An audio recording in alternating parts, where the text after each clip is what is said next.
You and I were duped too. Yep. We fell for it like a damn fool. She claimed a man threw a brick at her because she wouldn't give him her phone number. But investigators say the attack never happened. Osman has been charged with theft by deception. According to court documents, she collected more than $40,000 through GoFundMe. Osman is out on bond and is scheduled to go to court on March 5th.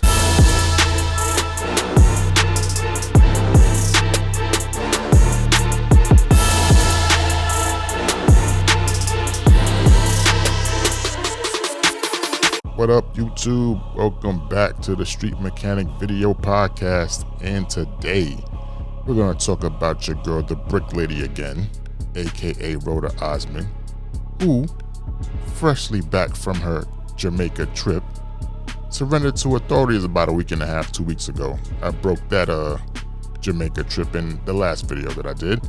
And she originally had a $50,000 bail, but it was reduced to $10,000, so she made bail. And so she's out on bail until March 5th, which is a court date.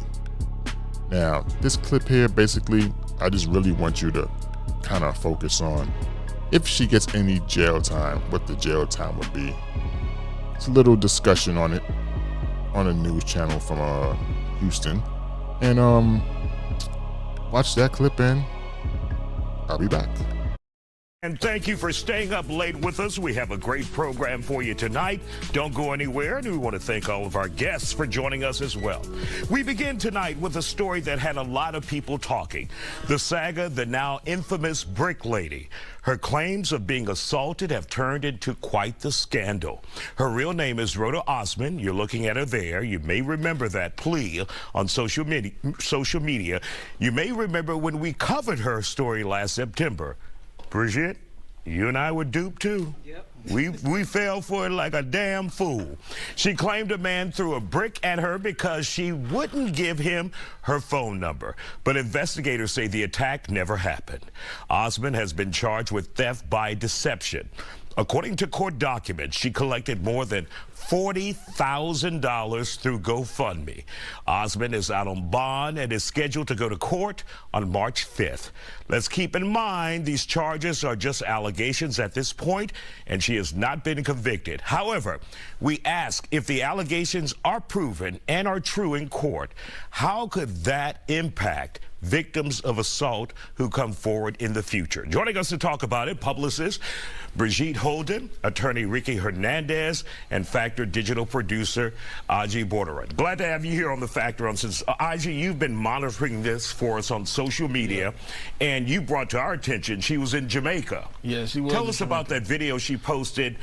How long ago did she post that video? I want to say that was maybe about 3 to 5 days ago.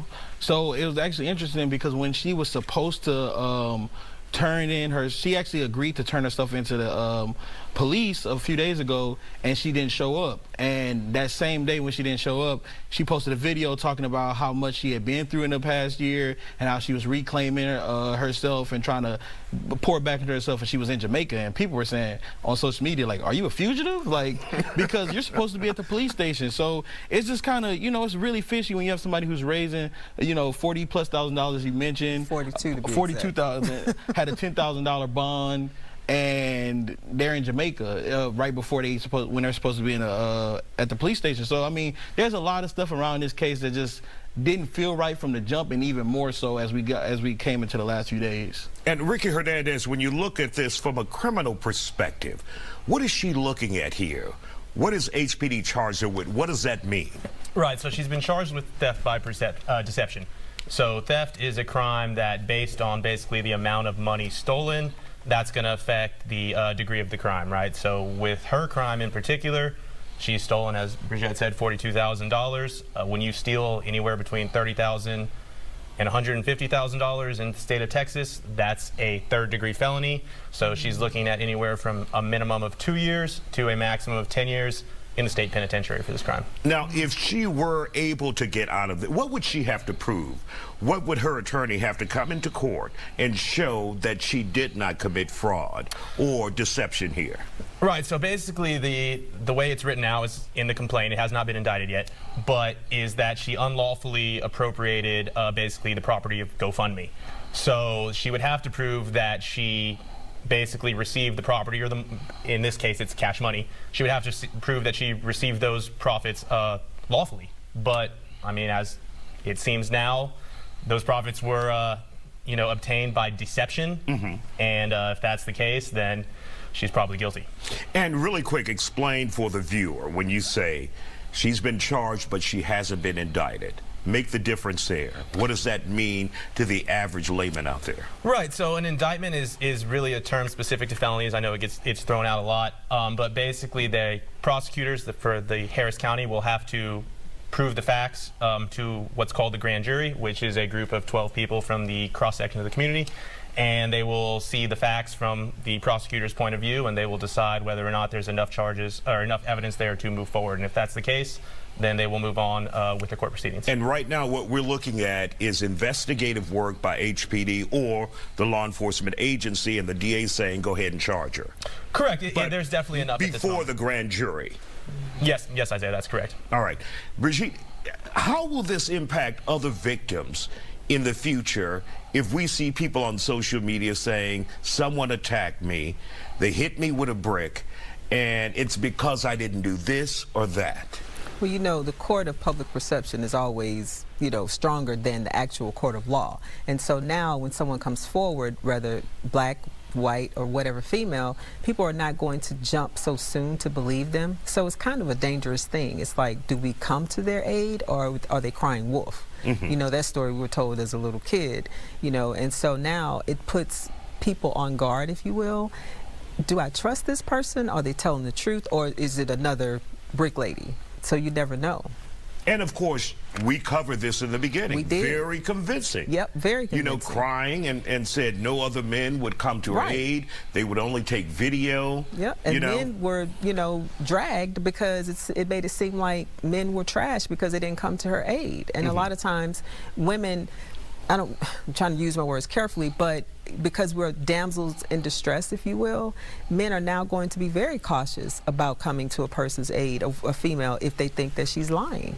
So now it's not trusted. And Aji, we talked about it in our editorial meeting in the past.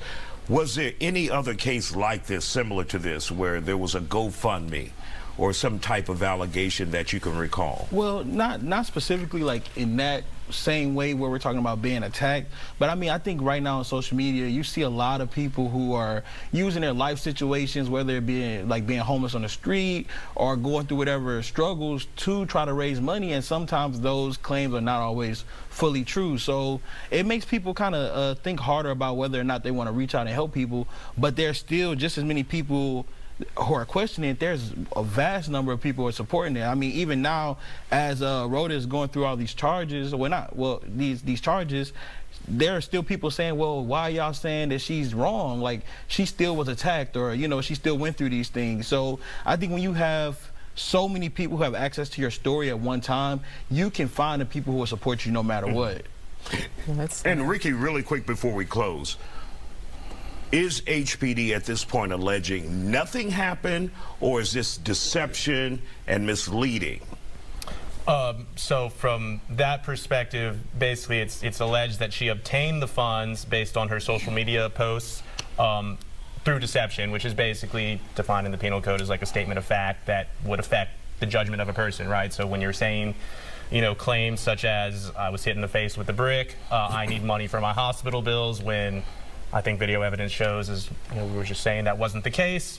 I think that's a perfect, example of deception. All right, we want to thank you all for joining us here on The Factor Uncensored. Let's be clear about one thing here. She was not attacked. And people got to stop saying that. Yeah, something happened. Yeah. She was the aggressor. And she got hit upside the head with a water bottle. That's what happened. There was no attack on her. There was no Uber driver trying to kidnap her. There was none of that. It was, she was being an aggressor, she slapped the guy, and the guy hit her with a water bottle. That's it. It's on her. It's her fault. Okay? Bottom line, there's no, oh, well, you know, she got hit with a brick and the guy tried. No. She started it. He ended it. That's how it went down. Had she not been drunk or drinking, aggressive, doing whatever the hell she wanted to do, she wouldn't be in a situation. But since she got in a situation, she figured she'd make the most of it and get paid out of it, as a scammer that she is. And yes, she is a scammer. And she committed a felony. And y'all all supported that felony. Period. Now, let's be clear. She is guilty. No matter what anybody says, she is guilty. She did what she did. It's a felony. Minimum 2, maximum 10. Hit her off. She needs to learn a lesson. That lesson needs to be learned. This ain't the first time. This time she needs to be held accountable and she needs to learn her lesson. Hit her with them numbers. All your people that supported her, and a lot of y'all kind of pulled back. Yeah, we were right. A lot of us were right about her. The story was fishy, and when it unraveled, which we knew it would, we all understood what happened, for the most part. But we knew that A, black men didn't stand around and watch something happen because it didn't happen where obviously they saw it. B, she wasn't attacked. She actually was the aggressor and she started the whole situation. C, there was no brick involved. It was a water bottle. D, her girlfriend was there. So therefore, when you stood there and said, oh, all these black men just watched, you should have just said all these people just watched, which wouldn't have made a difference anyway because no one would see anything that was going on with you because no one knew what the hell was going on. It was a shock to them as anybody else, except for your girlfriend because your girlfriend was there. So when you wanted to put black men through the ringer and pass your little agenda because you don't mess with black men, because that's how you get down, look at what happened. It backfired in your face. So, for the Brick Lady, I hope that you show up for your court date on March 5th, because you had to surrender your passport, so you ain't leaving the country. Show up for your court date on March 5th and take your punishment, whatever it may be. And hopefully, they will give you some numbers between 2 and 10, hopefully on the higher side, just so that you learn your lesson, or you're in the mid side, just for you to learn your lesson. Because now, guys, fellas, save yourself the problem.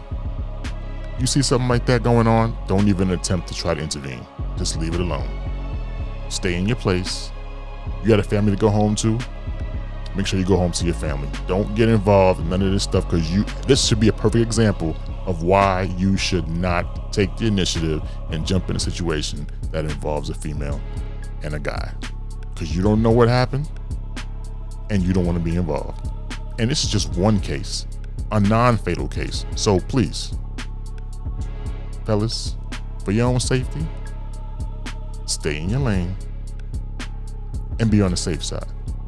Unless you honestly know in your heart of hearts that you know this person is innocent, that's on you. But the safe bet is for you to just fall back and let that unravel and just be a nice guy and call the authorities. Basically, that's your job. That should be your job to the max. Don't get involved. Don't think you're Superman. Don't risk your life. Just call the proper authorities. Because you have to get back to who you got to get back to, just like everybody else.